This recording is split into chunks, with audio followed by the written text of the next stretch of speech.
Tama nila rito.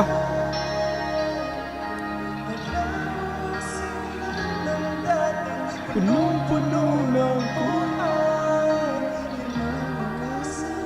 may walang katulad.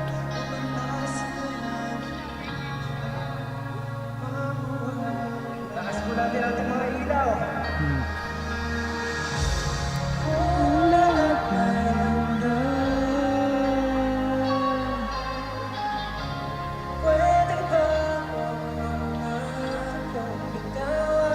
Biglang nalungkot eh, no?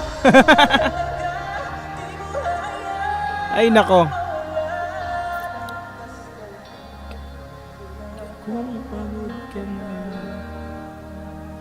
Kanina ang saya ng vibes natin eh. Nandun tayo sa, di ba?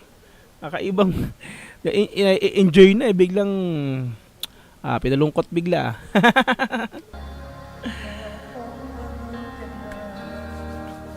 Yan sa mga silent viewers, shoutout.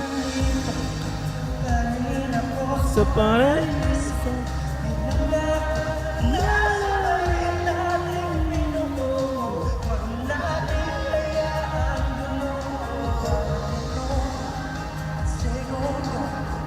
Let's go.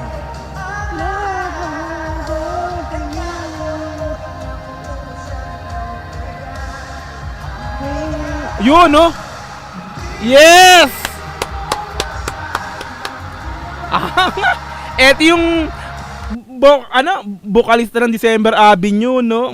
Idol yan, mga madam. Idol kong banda yan, no? December Avenue. Solid din yan. Ito, no? Punong-puno ng... Galing nga, kuha niya rin, no?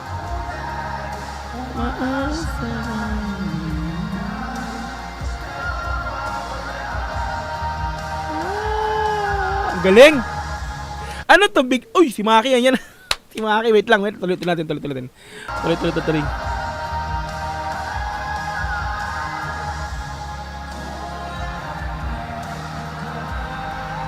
Iba rin.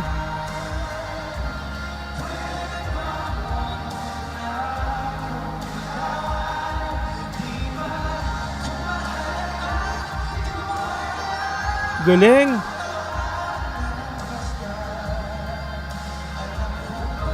Kuha rin eh, no?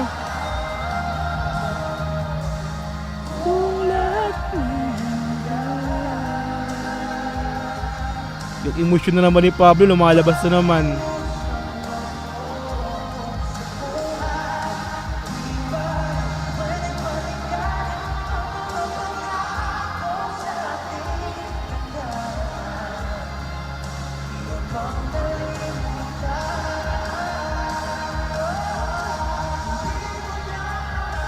Nice.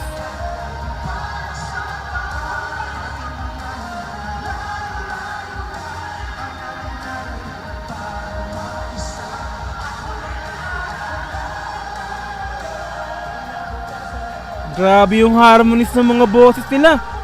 Nice, Tel. Ooh! Hey!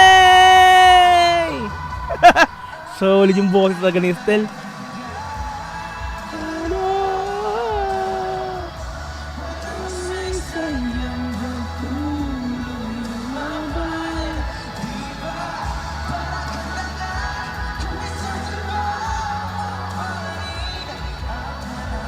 Galing, Maki.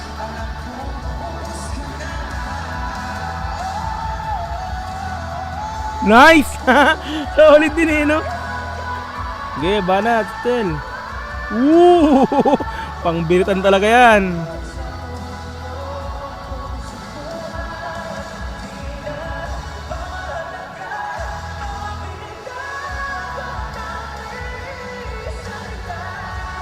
Linis.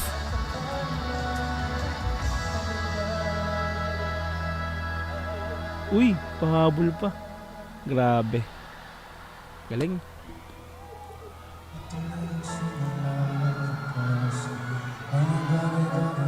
Skin na.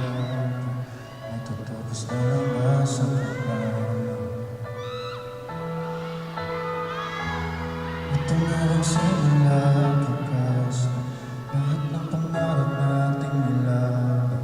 Huwag mong kalimutan ang aking pangalan. Grabe, no? Grabe yun mga madam, mga sir, no? Biruin nyo, no?